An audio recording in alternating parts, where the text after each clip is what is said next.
Hi everyone, welcome to week 2 of the U.S. environmental movement. Week 2 of 5, we're really moving through these things here, so just wanted to say at the beginning here that I was really impressed this week with the work that you put into your forum posts and into your response papers. It shows me that you're really thinking through these ideas and how they have moved us through history to where we are today. So good job on that. Let's begin with a review of week 1, the philosophical foundations of the U.S. environmental movement. We'll start by reviewing your readings of Emerson and Thoreau. Emerson's nature focused on learning and understanding from nature. Emerson believed that nature had 4 uses, and those uses were commodity, beauty, language, and discipline. So commodity was the ways that nature provides for our basic needs. If any of you are familiar with Maslow's hierarchy of needs, you'll know that commodity is the things that we need to survive: food, shelter, clothing, those kinds of things. And for Emerson, commodity was the lowest use. Then there was beauty, this desire for delight, and he's saying that delight is found in nature and the natural world, and kind of hinting at this intelligent design kind of idea. And then language was the communication with one another and understanding. This is developed through the understanding of nature. And then discipline, which leads to true understanding for the individual. So this is very hands-on way of dealing with your relationship with nature. And Emerson was a transcendentalist. He felt that all things were related to each other: the land, nature, the environment, and man, and that connected us all to God. So there wasn't a separation for Emerson between man and nature. We were all equal in Emerson's thoughts. It's kind of contradictory to some of the things that he says. Now remember, he's grappling with these ideas at the time. Emerson felt that nature's highest expression was man, which would be anthropocentric, man-centered or human-centered. And so if that were true, how can we be kind of equal with nature in this equal expression of the beauty of God? So he was grappling with those ideas.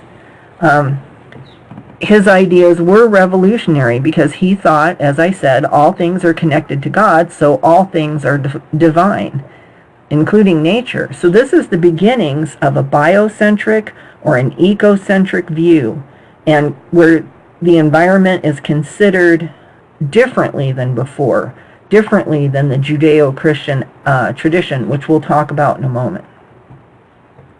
You also read Thoreau's Walking, and his focus was on appreciating the physical beauty of nature. Emerson, his mentor, and Thoreau were quite alike, as you would assume, and Thoreau felt that the highest and best use of nature was to attain knowledge. And remember, that was one of Emerson's 4 usages of nature, was this understanding, this knowledge.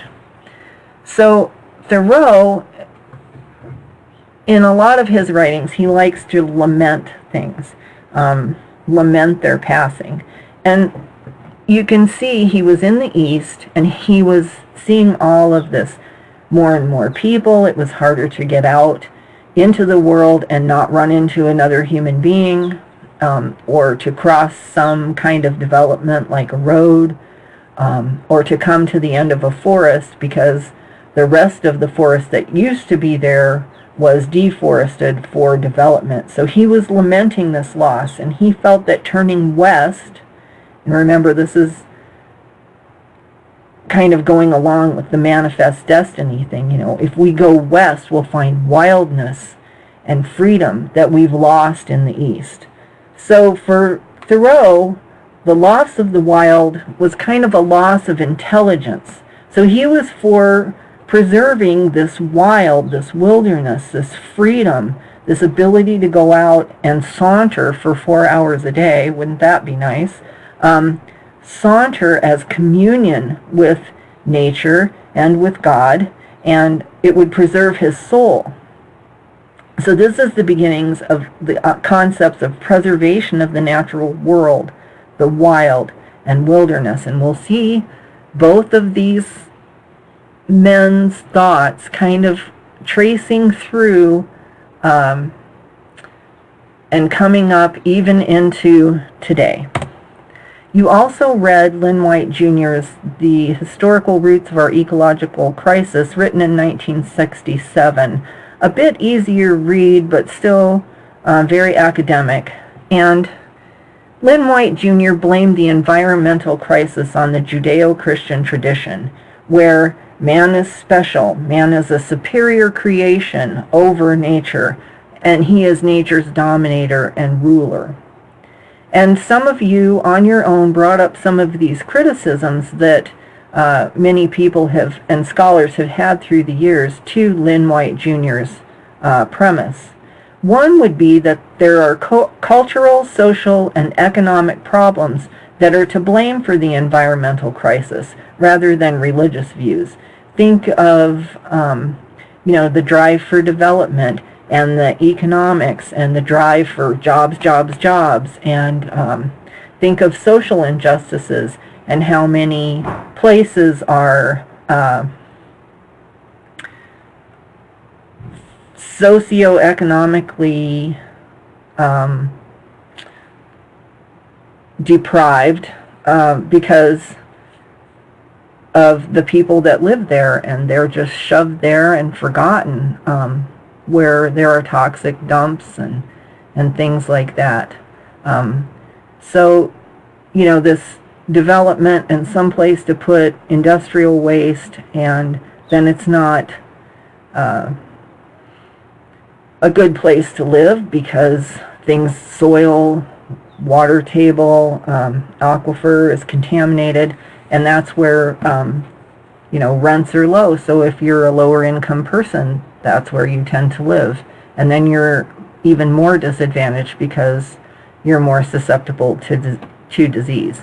So you can see how these things kind of come forward, these ideas, and kind of inform where we are today. And that's going to be the focus of part of your final paper. So another criticism of the Judeo-Christian tradition as being blamed by Lynn White Jr. is that this tradition is based on principles of wise use and good stewardship of the land rather than exploitation.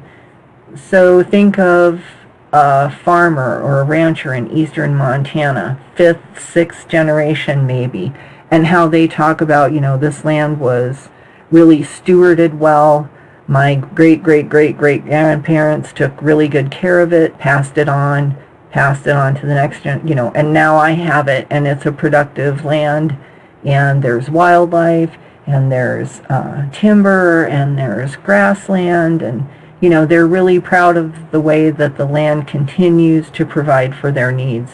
And a lot of you in your discussions kind of hinted towards or outright brought up these criticisms, and that was really good to see. Shows me that you're thinking along the lines of, what is this guy saying and why is that important? So good job there.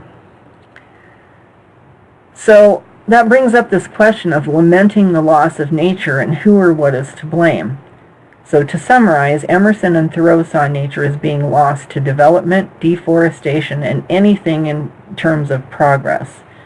They saw this as stemming from a lack of appreciation and understanding of man's relationship with the natural world. The latter, especially for Emerson, was an inability of people to see the divine all around us. He thought we were too caught up in the day-to-day. And of course, I know all of you can see that happening all around you all the time, especially in the recent discussions nationally about the role of social media in our lives, and is it harming us, and is it affecting us in negative ways. White saw nature as being lost to these ideas of dominance and development as expressed in the Judeo-Christian tradition, and his critics, as we just talked about, argued otherwise. So takeaways from week 1. Emerson and Thoreau's ideas posit man's relationship with the natural world as essential to the preservation of the soul and key to understanding man's purpose. These ideas help form thoughts of preservation of later thinkers such as John Muir, who we'll talk about in a moment. The Judeo-Christian tradition is both blamed for manifest destiny and the drive to develop the West, as well as heralded as the champion of good stewardship of the land for future generations. And then the criticism of anthropocentrism and capitalism can be seen from the beginning of the nation. I mean, that's what Emerson and Thoreau were saying, hey, hold on, there's a problem here. It became apparent early on that many saw biocentrism and ecocentrism as a solution and called for preservation of human sanity and the soul through the preservation of nature. So that's what we're going to look at this week. We're going to see how these ideas came forward and formed the conservation-preservation debate through competing visions of the land and what it was to be used for. And these ideas can probably best be seen through key figures and their writings about this. So famous conservationist Gifford Pinchot, his concept was wise use of inexhaustible resources. And if you're familiar with ethics and philosophy, these are the views of Jeremy Bentham, utility. And expressed by Gifford Pinchot, that would be the greatest good for the greatest number for the longest time. We'll also look at preservation through the eyes of John Muir. His concept that nature is to be kept in its natural state in perpetuity. And this is more, if you're of that philosophical bent, you're thinking Aristotle and good and what's right and good for man. Muir has many, many quotes. I know that you've probably heard some of them, but for our purposes this week, this one here seemed to fit. The battle we have fought and are still fighting for the forests is a part of the eternal conflict between right and wrong, and we cannot expect to see an end to it. So if you're protesting coal trains or commenting against a dam, or if you're doing anything like that, you're part of that conflict in a very real, physical, real-time way, and fighting to preserve something that you feel would be lost if that work were to go on. So at this point, before you start reading, kind of think of where do you fall in these two concepts.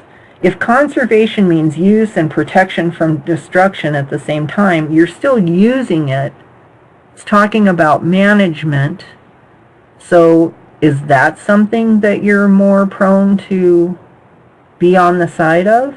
This use of resources and management of them? Or do you tend to say there should be places that are maintained in an original state and they need to be protected from those who would want to develop it through mining or drilling. Drilling in the Arctic is a big thing in the news these days. Any of those kinds of things. Where do you fit in that paradigm? So week 2 has 2 required readings, 1 recommended reading, and 1 optional reading. Note that in the optional reading, if you choose not to read it, I'm still asking you to read the last 2 pages before the appendix. Okay, so the first required reading, very short, it's called A Brief Summary of Conservation and Preservation, and it's simply a quick overview of the differences between those 2 terms. Your required reading is The Land Ethic. It's an essay by Aldo Leopold that is contained in his A Sand County Almanac. So even if you've read that before, I'm asking that you just read this one essay and see how he grapples with this idea of what is conservation and what should we be doing and what should we stop doing. And then I recommend The Fight for Conservation by Gifford Pinchot.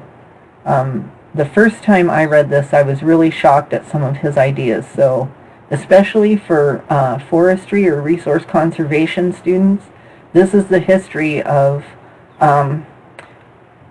where you're seeking to work began. So that would be a good read for you. And then optional but highly recommended is Our National Parks by John Muir. John Muir, his father was a Presbyterian minister, and so he has kind of that same timbre and tone, and he goes into great detail as he describes different things, which can be very daunting and redundant for some of you. So if you want, just kind of scan through that and get the gist of it. I know from this last week, from many of your forum posts, that you're good at scanning through and getting the gist of something. So, I understand that you need to manage your time wisely, and this may be a place where you can scan very, very quickly. So to introduce you to A Land Ethic by Aldo Leopold, as I told you, this was one essay in his book, A Sand County Almanac. On the left, let's read this quote, which shows that he was revolutionary as well. His ideas were more biocentric, and he was a forester and a professor, and he had kind of an incident where he killed a wolf, and some of you may have heard, saw the green fire die in her eyes, and it was one of those pivotal moments in life where you kind of rethink everything you thought you knew. And in this essay he says, "A land ethic changes the role of Homo sapiens from conqueror of the land community to plain member and citizen of it. It implies respect for his fellow members and also respect for the community as such." So here he's taking those ideas of Emerson, where everything is connected, and he's bringing them forward into his writing in, the 1930s and 40s. Then there's this quote on the right, which really tells what he was kind of thinking about this work. He said, "I have purposely presented the land ethic as a product of social evolution because nothing so important as an ethic is ever written. It involves the minds of a thinking community." And that's what I'm asking you to be, and have found you to be so far in week 1, a thinking community. Then there's The Fight for Conservation by Gifford Pinchot. Gifford Pinchot was the first chief of the U.S. Forest Service. He was appointed by his friend, President Teddy Roosevelt. The U.S. Forest Service began as a division of the United States Department of Agriculture. Agriculture means crops, and trees were managed as crops in the Forest Service. Some would argue they still are. Some would argue that because of environmental groups, they can't be managed that way anymore.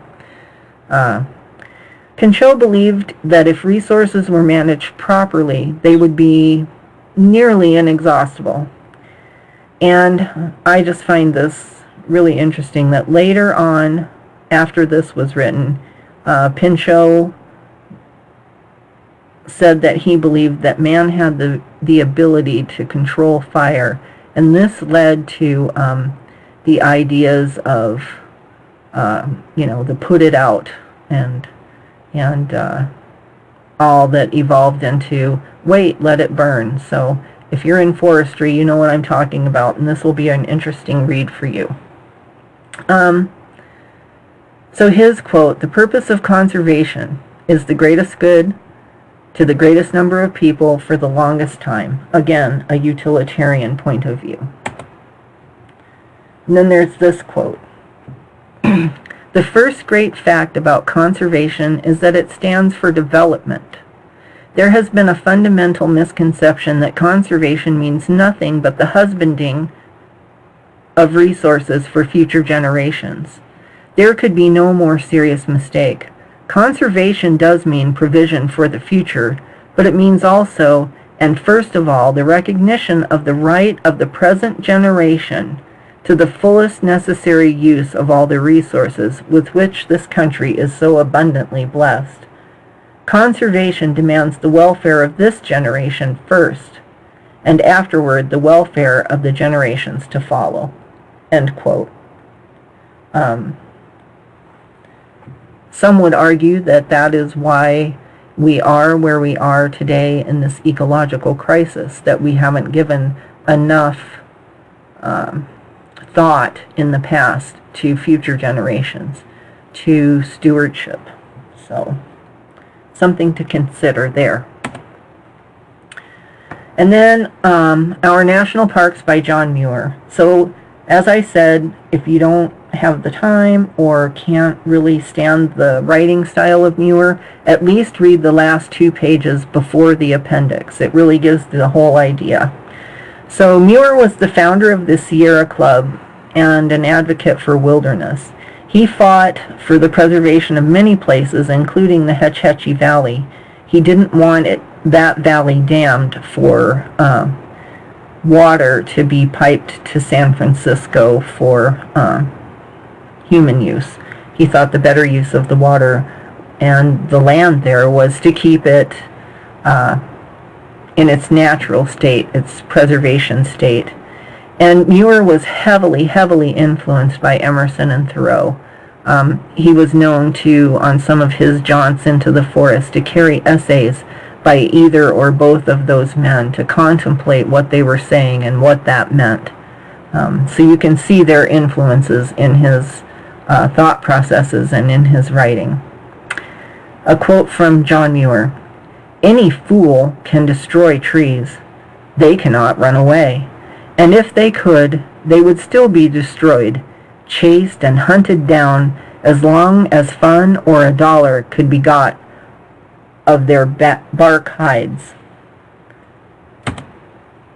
So, assignments for week 2. Read the assigned readings, do your forum posts, write your response paper, and then your initial proposal for your final paper. All details of all of this are in your syllabus if you need more information. And then just to go over your initial proposal of your final paper, so begin by thinking about your academic focus area and the things that you hope to accomplish in your careers after graduation. And think about how the things we're reading and discussing have affected your academic focus area, the things that you've been taught so far in your college career. Do you see these ideas coming to play in there? And if so, how? How might these ideas affect you and your future career?